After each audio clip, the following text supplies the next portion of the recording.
So it's a real pleasure and good morning to all of you, all the listeners, and your audience throughout Kenya.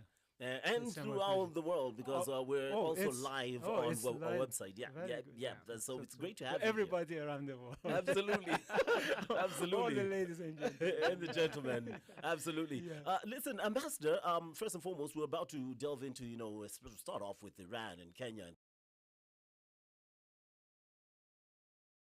over the weekend. Crazy, with the video being released concerning that Israeli attack on Tehran, and which it finally found out that President Masoud Pezeshkian was wounded. Now, there is a senior official. I was watching Al Jazeera, and he said Israel, and I quote, Israel sought to assassinate the Iranian president during an important meeting of the National Security Council held during the war. The assassination attempt was part of an Israeli plan aimed at toppling the regime in Iran. The strike targeted the heads of the executive, legislative, and judicial branches in order to disrupt the state's operations. The attack occurred during a key meeting on strategic decisions in response to Israel's aggression. We have launched a comprehensive investigation into the assassination attempt, and there is suspicion that an agent was involved. The attempt on President Pezeshkian's life will not pass without Israel paying a price. I think the first question would be, how's the president doing? Um, you know, um, um, what they did was, a multifaceted kind of aggression from inside and from outside. It was an act of aggression by military strikes and attacks on, civilians, labor infrastructures, houses, and also the military target. But since the beginning, they themselves clearly announced that they are targeting Iranian authorities without any discrimination. That was a plan to terror, to kill um, uh, all the authorities, including our high authorities, as you mentioned. That's the report that also we have also seen that report. It was released just yesterday and the day before. Yeah, it was a kind of, again, even if you are at war and you target a military personnel, but outside of the battlefield, Zone, yeah. it's a crime, a war crime. It's another example of war crime, and of course, as our government has said, they will react appropriately. I don't know how, but it is, absolutely against all international rules and regulations if you are targeting by intention and plan through, a political system of another country. So this is absolutely a war crime. Your Excellency, it's quite surprising, because when you think about it, I was reading multiple news sources, and there is actually, first and foremost, there's the fact that the supreme leader was also a target, but the Israelis lost, connection with him. They lost his whereabouts when he was taken into a secret, secure place. But then it raises the questions, many questions still being asked, about how Israel actually gathered this critical intelligence and the whereabouts of the Iranian top officials and commanders, not to mention the sensitive locations, secret facilities, because they were in a secret facility. How did that even happen? Oh, in Iran, it's not everything secret, because all the authorities, high, officials, they are living with people on daily basis. They go Yeah. to mosques on a daily basis. They have gatherings. They have their speeches, the programs. So that's not very difficult to see where, because most of the program also live broadcast, Yeah. on TV, on radio. Reporters are there, but because they can collect all the information over time, and maybe they have planned for 10, as they have the Israeli regime themselves. They have claimed it has been for a long time. They have gathering, analyzing from Correct. different sources. From satellite sources, even to the persons on the field. So that's the reality of life in Iran, and they are not afraid. They are not, very kind of hiding themselves all the time from the public eyes. They are themselves. They are, even during the war, 12 days of aggression and attacks. Our supreme leader was there was managing and directing all the operations. So that's not something that we are afraid that. But they are planning to, as I told you, because a regime who is killing people who are starving, and staying at a queue to get food. When they are killing those kids and women they are not shameful to attack. Oh, we're talking about the authorities. Israeli regime. Yes. The Oh, I gotta Israeli fact regime, check yeah. you on that one. Because I'm telling on the Gaza situation now, they are not shameful. They do whatever they want. Are you talking about Israeli regime in Gaza, or are we talking In about Gaza. in Gaza? Yes. I kind of have to fact check you Sure, there. we will because get back to that tons- because that's the root cause of all this. We'll get back to this that. is happening. We'll yeah. get back to that because there was a point where metric tons of food were let into Gaza by Israel, and I have the factual numbers. I'll get them when we get to that topic, which is very interesting because in that time the food was ready for about 8 months worth of food. Correct. And they were starving by 2 months' time, which begs the question: if the food has been allowed in there, who's controlling? Who's Plus, we controlling have the some, distribution, people complaining about this and that, and Gazans, people in Palestine actually right now demonstrating. So that's a topic we'll come to. But you did request that we start off on a rather, closer to home. And Let's I'm bring it sorry that I home. started off so hard. Paul very is not hard, ambassador. the burning- I came hitting hard. I'm sorry. It's because we're pressed for time. So how Yeah. about we bring it back to the 254 Yeah. and the relations between Iran before we delve back into the international situation? Absolutely. And given that, how long have you been in Kenya for? It's almost less than 2 years. Less than 2 years. Yeah, it's. I started my career here since November 2023. And of course, we've seen in that period where there's been a recent commitment to deepening our bilateral relations through peace engagements. That coming from your office, actually coming from you. And maybe you could help us understand what specific areas of cooperation we are looking at, given that religious studies has also been quoted as being one of them. Kenya is not an Islamic state. If anything, we are known as a Christian nation, but we still recognize predominantly, exactly. So maybe getting to understand the specific areas that are being targeted by these bilateral relations between Iran and Kenya. Yeah, that's a very good question, and it is something that I was expecting to a bit elaborate on that. The relations between two countries, Iran and Kenya, it's not new. It gets back to the history, centuries ago, and we have a lot in common.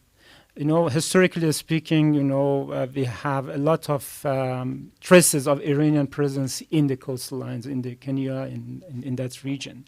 And now we have peoples who are living in Kenya and in that region, and they identify themselves as Afro-Shirazis. And Shiraz is one of the historical main cities in Iran.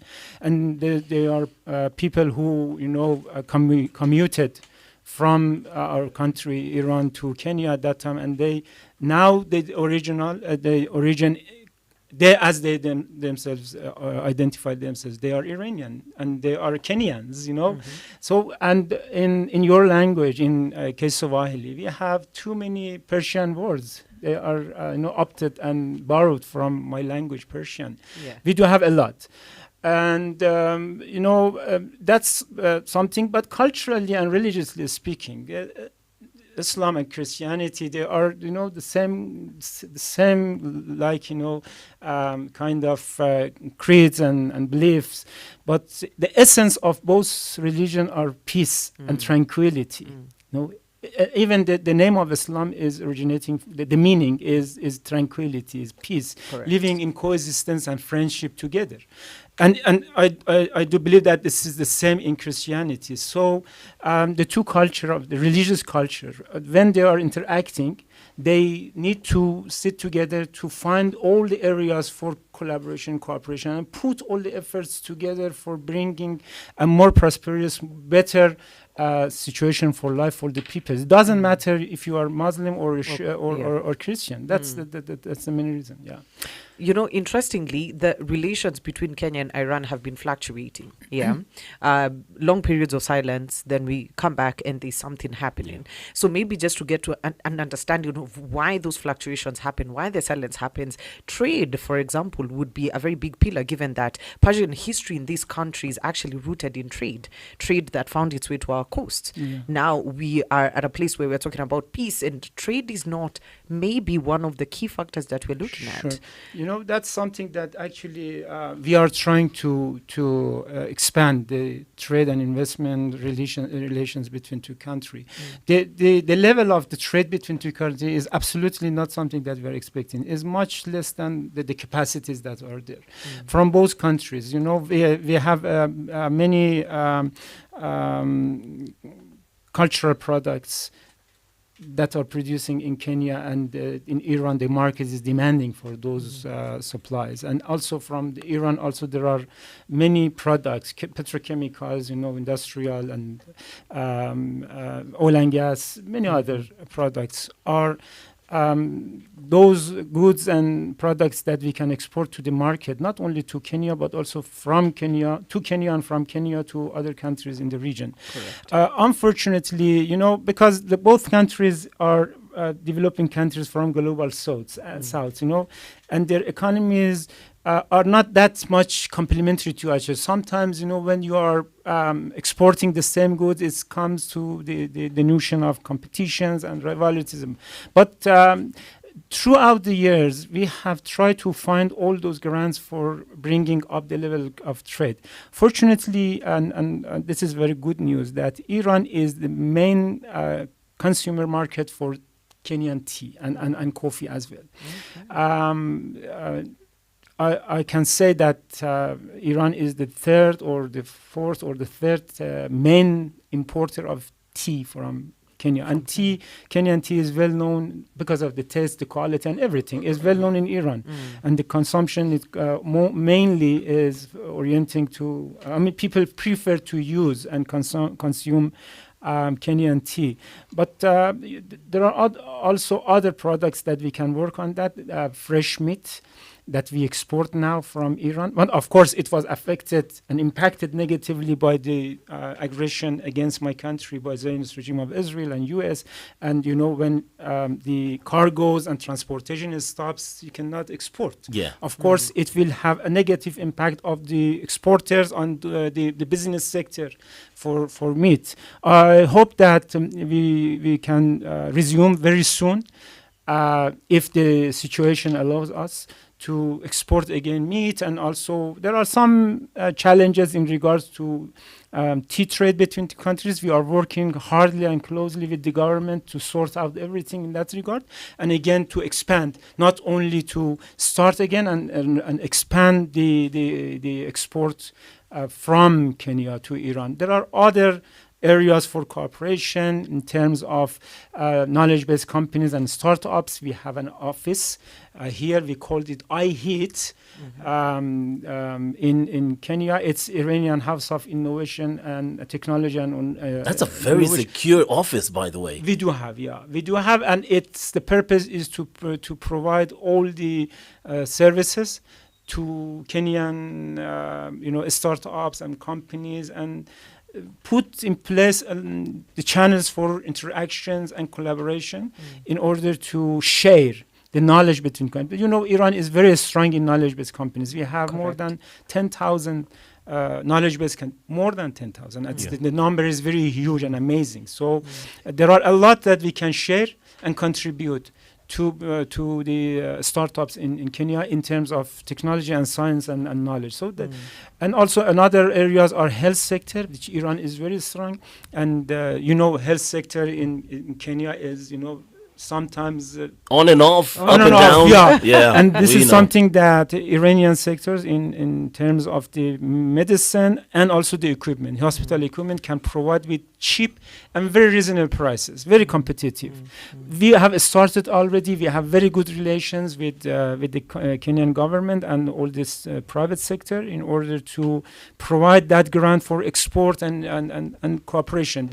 And also we are thinking about to work on health tourism, because in Iran, if a patient goes there, can treat very, very cheap, much lower than other destinations. So that's agriculture products and equipments is another area. So there are many areas that we can cooperate, and we are going to have our JCC, we call it, it's joint cooperation commission between two countries. We are going to have it soon in August this year, just a month ahead of us. Yeah. And in that commission, we will have several MOUs and agreements. It's going to be signed between two countries. And I hope in lieu of that, we will achieve a lot of progress in our relations. We are working hard from both sides, from the government of Kenya and also from our side. It's interesting you should talk about that because G2G, just talking about oils, because I saw a report, data that was released, that Iran's exports actually hit a record high in May, despite the U.S. President Donald Trump, the sanctions that are being threatened now, the ones in his first term. And how high, you asked? Glad you asked. It's nearly 1.8 million barrels every single day of crude oil in May. That's equal, on par with figures seen in September last year, and one of the highest reported since Trump, toughened those sanctions back in 2019. How does Kenya come into the picture here and possibly gain, considering, oil fuel runs the world? Of course, that the oil and gas sector in Iran is the very strong, and it provides a lot of privileges, for involving in trading and investment with Iran and Iranian companies. And we are ready to come to Kenyan market to invest. For gas and oil, and also for trade, to provide all the products that are in need in Kenya with very good prices. But it depends on the government of Kenya, Correct. to come and to show its willingness for cooperation. From our side, we are very much happy. And as you told, the amount of export from Iran, the Trump administration, since starting their new administration, from last year, they have started a new round of extreme pressure, or let's say sanctions against in Iran, maximum pressure policy. Yeah. And they day by day they declare new rounds of sanctions, but it is not new. It is almost 47 years that we are under Correct. severe and hard regimes of sanctions, of course unilateral and coercive, which is absolutely illegal and not in accordance with international law and international regulations and rules.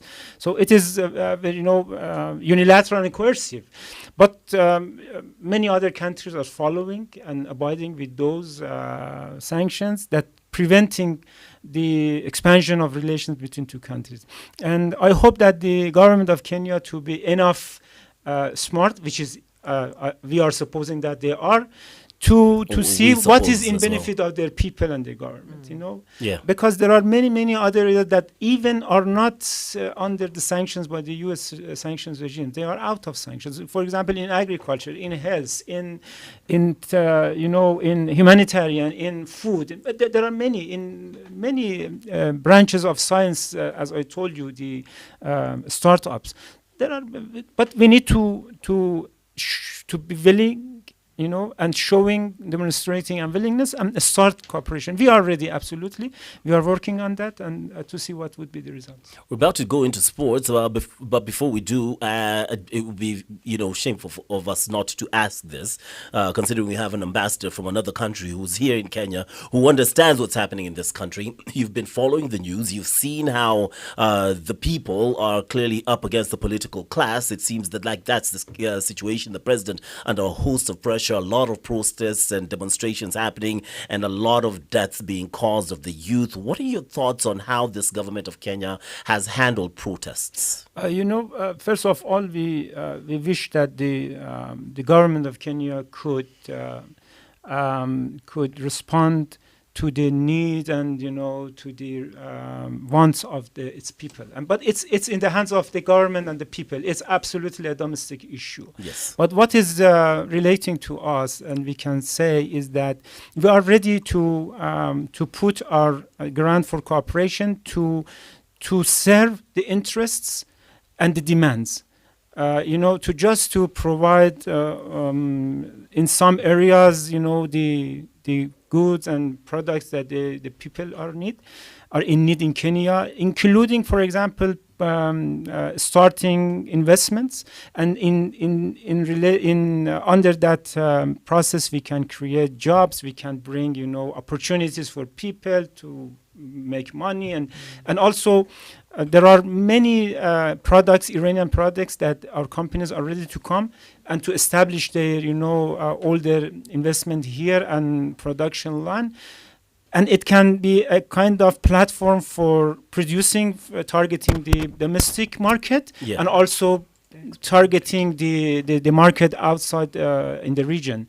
So I think in that line we can cooperate and to help the government to respond to at least to some part of the needs Of that the they have. problem. Yeah. Let me rephrase. Are you willing to condemn the killing of innocent youth and demonstrators in the streets? Oh, please let me back to the act of aggression against my country, which is really a serious issue at this time. No comment is the answer. We'll be back with Ambassador in just a bit, but first, headlines and sports. In Capital Newsbeat this hour. And means to build confidence in polls. MP who called Ruto mad summoned by DCI over incitement. And Trump will be hosted by King at Windsor during second state visit. More in Capital Newsbeat. Capital Sports Update, where sports is taken seriously. The national men's rugby 15s team hopes of a first ever World Cup qualification billowed up in smoke when they lost 29-23 to Zimbabwe in the semi-finals of the Rugby Africa Cup in Kampala last evening. The Simbas began the game well by putting their Sables on their toes in the first half, but that faded away in the second half as Zimbabwe recovered from an 18-13 deficit to secure passage into the final. Kenya is now set to play Algeria in the third and fourth place playoff on Saturday as Zimbabwe, they move on to face Namibia in the final. Olympic champion Emmanuel Wanyonyi admits he has to work even harder if he is to remain at the top of the men's 800 meters. The youngster actually says the competition in the one-lap race is getting tougher and tougher, hence the need to intensify his training ahead of the World Championships slated for Tokyo. As you said, an amazing relationship also off the court, and on the court we just try to... The race was good. I'm coming here prepared to run my race. I thank God to run my seasonal best, to run meeting record here. For now, I feel so happy. And now 800 meters is very competitive. We need to be focused. So I need to go down to my coach to discuss, to think about the next event. Yeah. Wanyonyi clocked a world lead of 1 minute and 41.44 seconds, winning the men's 800 meters at the Monaco Diamond League on Friday. That record. I think he'll catch him. Alex agreed. Saturday Music and Sports. Meanwhile, Chelsea, man, I hate this story because not that I just hate Chelsea. I just want them to lose. But hey, they didn't. Masterclass, to be honest. Thrashing PSG, and the ambassador is nodding. Amazing. You enjoyed that, eh? Yeah, I You're was the only one watching who last did. night throughout the night. It was amazing. Amazing game, I Was won't lie. amazing, yeah. It was over in the first half, by the way. Apart from the final kick, Cole Palmer did put a double in, 22nd and 30th minute. Within that 8 minutes, I knew it was done. Ambassador watched it until the very end, probably saw Trump handing over the trophy and then refusing to get off the stage, which is usual practice. But hey, But let me say something on this football match go between Chelsea ahead. and PSG. You Yeah. know, Trump also commended the referee, and the referee was Iranian. Serfagani is He was Iranian, he's a fantastic referee, and by the way. and did very fantastic job. usually does Just, a yeah, fantastic It's a job. matter of pride. Yeah. I'm telling you. There we go. So from the Iranian ambassador giving praise to an Iranian referee at a game that was dominated by Chelsea, I guess that's the best way to wrap up some sports news right here on Capital in the Morning. This is one of the best sports news I've had. An ambassador coming in Changyang. I love it. Oh, man. It's a breath I of love fresh it. air. Ah, man, brilliant. Capital Sports Update, up to the minute sports, where sports is taken seriously. This is Capital in the Morning Breakfast Show.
playing Right Here Fly Is Me, and I was just singing, somebody as fly as me, and then I saw the ambassador give me a look like, bruh, technically you shouldn't be singing that song unless you fly. Really doesn't matter. You're on Capital in the Morning with Falaris and Chico alongside the ambassador Ali Gholampour, who is ambassador to UNEP and UN Habitat right here in the 254. Glad to have him and his company for Capital in the Morning. Now, back to the discussion. Ooh, before we delve back into the discussion, because while we were finished with sports news, you had an interesting comment. Yeah, it's just very interesting to see how sports brings people together and how we'd be able to put our differences aside and just to really look at the one thing which is winning, whoever it is that we're choosing to support.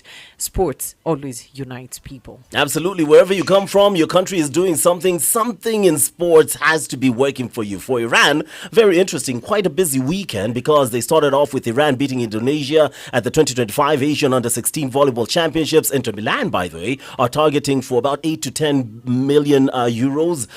Iran's Mehdi Taremi, what a player, by the way. We have Iran skaters winning gold in Milano. Congratulations to them. They were too strong, Iran, for Bhutan in the AFC Women's Asian Cup qualifier. Some games in that qualifier are brilliant to watch, and it's something very interesting. And then Iran, of course, swept past Hong Kong in the 2025 Asian Under-16 Volleyball Championships. It's just been Iran making the headlines when it comes to sports. So yeah, how about we stick with Iran and then find out what other headlines that they're making away from sports. Now, before we move away from Kenya and just look at what's been happening in the Middle East and just the trickle-down effects of course, the 12-day war, I want us to focus squarely on something that happened about a month ago here in Kenya. Kenya, of course, came out accusing Iran alongside Egypt and the UAE of fueling the war in Sudan by backing rival factions, contributing to regional instability in the Horn of Africa. Now, at the same time, Iran faces long-standing allegation from Western governments about financing groups designated as terrorist organizations. Here we're looking at the Houthis, we're looking at Hezbollah, and these accusations, of course, raise very pressing questions and concerns about how Iran defines support for resistance versus what others call extremism or state-sponsored terrorism, especially in fragile regions like East Africa where instability easily spills across borders. Now, we've been seeing what's been happening in Sudan. I want to get your comments on that because that came from the government spokesperson, Isaac Mora, on June 16th. You know, the war that has imposed on Iran is a comprehensive, all encompass, kind of fighting and war against my country and the people. And, the maximum pressure is including also this accusation. So absolutely all these things that you have said are accusations against my country. And it is not the reality. The truth is something else. Of course, with any other countries in the world, Iran also has its friendly, normal relations with all countries, as we do have with Kenya, and we do have with other, even with the all the countries in Persian Gulf, in the west of Asia, in around the world. With Sudan also, we do have our relations, friendly relations, but all the enemies they wish to put in that way. So this is absolutely wrong and misleading. We have very friendly relation, very good relation, but this is political, economic relation, and it's not military kind, as you mentioned. Again, the resistance in the region, you should get back to the causes. Why they are resisting, why they are fighting. They are fighting for resistance. They are fighting to liberate their land from occupation, illegal occupation. Now we have a regime with killing and committing genocide on a daily basis, and it is expanding. The expansion is foreign policy, is the Israeli regime foreign policy. They are not limiting only to Gaza, to Palestine, to that land, which belongs to all people of that land who are living there, irrespective of their religion or their race or their language. That land belongs to all peoples, Christian, Jewish, Muslims. And if they are honest, they should come to a referendum, leave it to the hands of the people to determine their destiny. That's the point. But they are not going in that line, and they are killing and oppressing, and a machine is working there to commit genocide and mass killing. These are the people who are living. The land is belonging to them, and they are defending their right. They are defending themselves. They are wanted to have the right to live, the right to determination, the right to development, prosperity, everything. But they have been deprived due to the occupation and oppression. So since the inception of the Islamic Republic of Iran, its victory 47 years ago, Iran, it is and we are proud of that. We are standing with all oppressed people around the world. We are politically supporting, spiritually supporting them. And still we are supporting those peoples who are fighting against occupation, against oppression, against mass killing.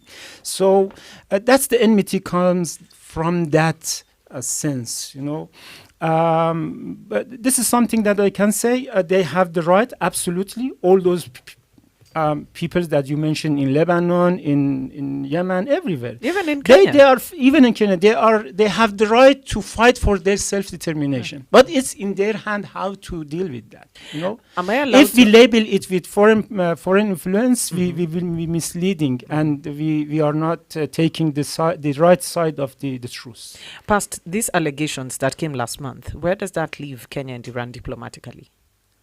The relations between two countries is very good, very fine. We have very good relations, and it's stable. We are the channels for dialogue with the Kenyan government, and it's very promising. And I hope that we can make it even better, the relation. Absolutely. That's very good. We have no issue with the Republic of Kenya. They are very friendly. They are very kind to us. But we need to take a lot of other actions for expanding and improving the relations. That's something that we are lacking. We are lacking, and we are working for that. All right, very interesting. Could we just quickly turn our attention now to the situation in Iran, as considering all the hosts of sanctions that are coming your way? In fact, I saw an article which was very interesting to read because it insinuated, and this is not verbatim, but that the 12-day war, especially following what happened afterwards between Iran and Israel, has left Iran feeling isolated, more isolated than ever. This is because Tehran is reeling from the report, from the new sanctions, diplomatic pressure, internal unrest following the conflict with Israel. Is this the case from an Iranian perspective? Yeah. Very honestly, no, that's not the right thing. It's absolutely fabricated, wrong kind of input. Up until now, more than 120 countries has condemned the aggressions by the Zionist regime and the U.S. against the Iranian facilities and cities and people. Arab League condemned in strong terms. Yes. Also, the non-aligned movement, they also condemned the JCC, which is the Gulf countries, Arab countries. They also condemned the OIC, the Islamic Cooperation Organization, also condemned. Very, very strong, the strongest terms up until now. Many other countries, and when it comes to the civil society, to NGOs and organizations, people-based organizations, I think even the people of Kenya, they are not happy with that kind of act of aggression, because that aggression comes against the Charter of the United Nations, which all countries are a member, and we are obliged with all the principles enshrined in that charter. They have blatantly violated and breached the very basic principles and foundations of international law, which is the principle of non-using force or threatening of use, and they have violated very gravely. And from the other side, Iran, based on the Article 51 of the Charter of the United Nations, Iran has the right to self-defense, and we applied that. We exercised that right to self-defense, and we responded very decisively. So Iran is absolutely not isolated. Of course, this is their policy.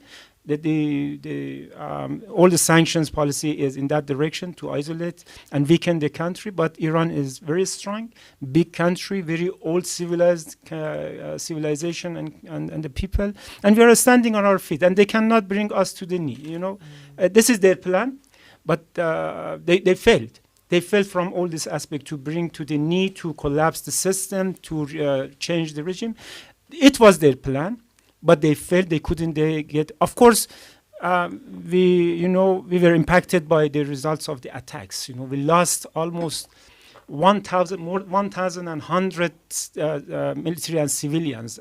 Out of this 1,100 martyrs, 700 of them are civilians, children's, women's, even the media's reporters. They attacked the national broadcast TV station and martyred many and injured many there. They attacked hospitals, because I live in Tehran, and they destroyed very surrounding nearby to my house, the people that ordinary people are living.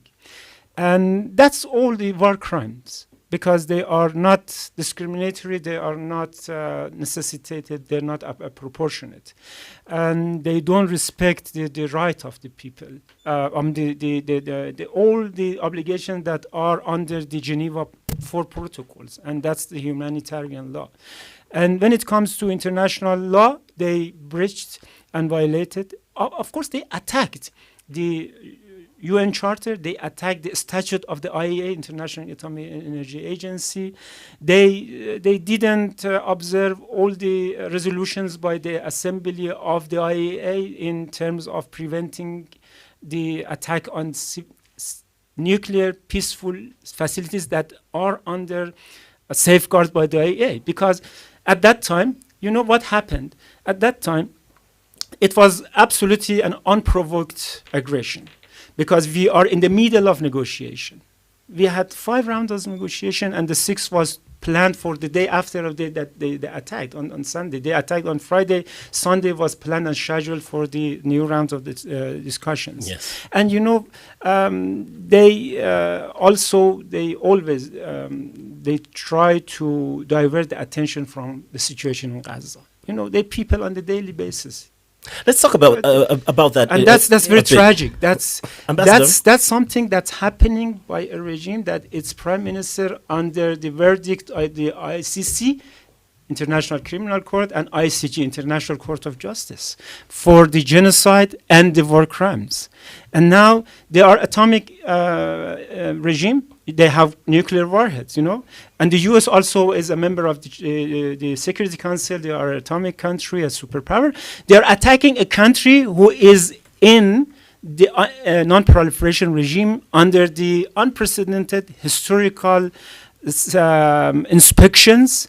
Just give you one example. More than 50%, and this is the statistics that are published by the IAEA, more than 50% of the budget of the IAEA has been spent and allocated only and merely for the inspections in Iran.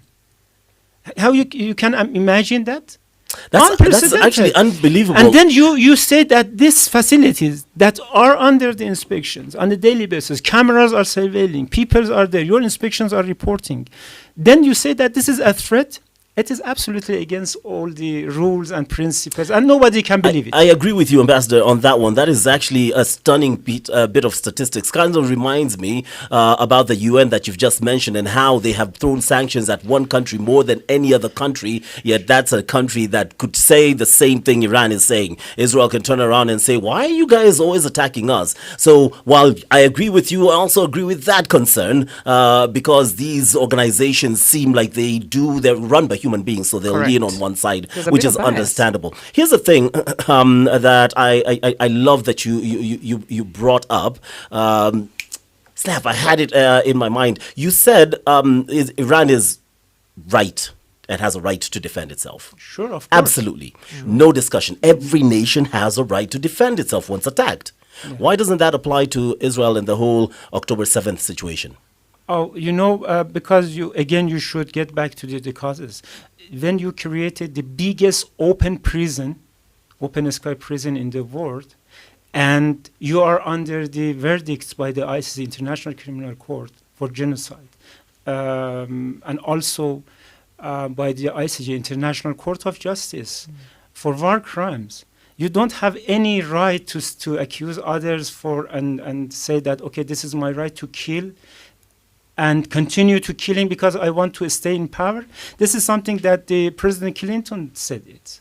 It's not Iran, it's somebody that Clinton said that Netanyahu is starting and continuing wars because he wanted to stay in power and not goes to the, all the judicial procedure that he has to go and to be trialed. But if we quote presidents But of the yeah, US, then I'll quote Trump, of and course, he's yeah. saying Yeah. Iran is a but you know, danger, in international- is a nuclear weapon of course. danger. So if they say something, that doesn't make it fact. does it? It's like you have a knife in your hand and you want to attack me, and you attacked me, and you say, "Oh, I attacked you, not you to have access to a knife in the future."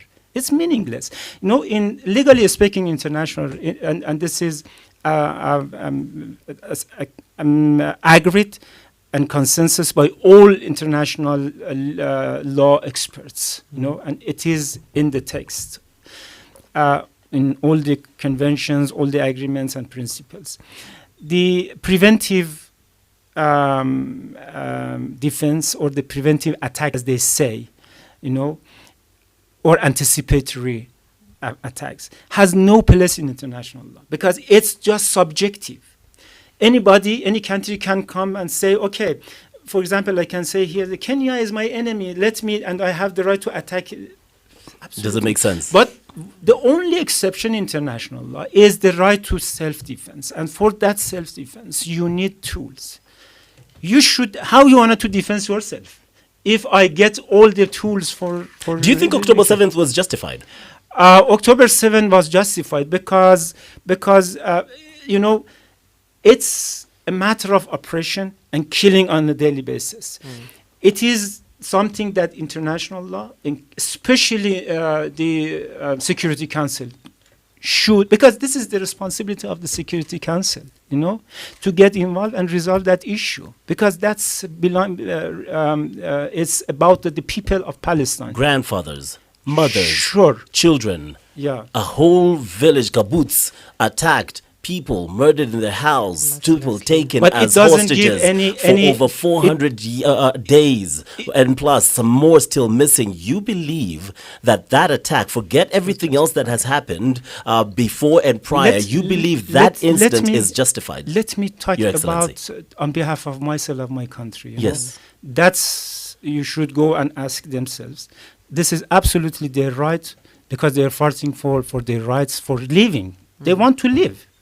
Oh, okay, and then let's back to the right of self-defense by my country. If something happens in your territory, it doesn't give you the justification to ignore and violate and breach all the international law and create serious threat to international peace and security. For other countries to attack them, that absolutely is unjustifiable, and and it should be condemned by the Security Council. Right Let to me live. to put one Right thing to else. live. Let me to put one thing else. In 1981, okay, the same Security Council issued, or adopted a resolution 487. Resolution 487. You can see it. Yeah. And it is in that resolution, Security Council unanimously has condemned very strongly the Zionist regime for attacking Iraq on its civilian and peaceful and has called on the same regime to prevent or not to attack again on such facilities that are peaceful. Now it's happening against that resolution. And even the United States is not abiding with the resolution that they themselves have put their signature on. And this is their responsibility. All the conflicts in the world should be resolved through peaceful means. That's the principle. Yeah. And everybody should stick to Adhere that to that and to principle. observe. And which entity in the world in terms of international law has been accounted for that is the Security Council. But unfortunately, we see that they are in action. Very powerful statement there. Everyone has a right to live, whether they are in Gaza or wherever around the world. Which brings me to a question that would be interest for me, because a story that came out just, was it 2 days ago, I think? Iranian forces cracking down on Kurdish regions in the wake of the war with Israel. Locals